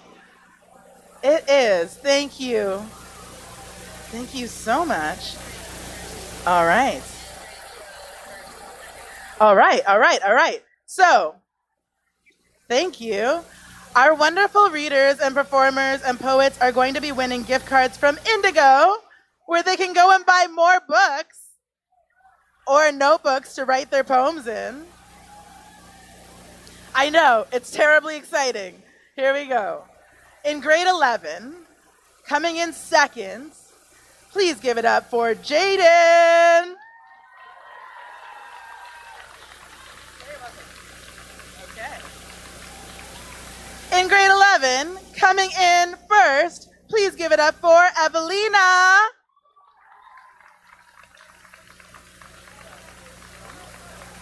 Okay. But that's not all. Wait, there's more.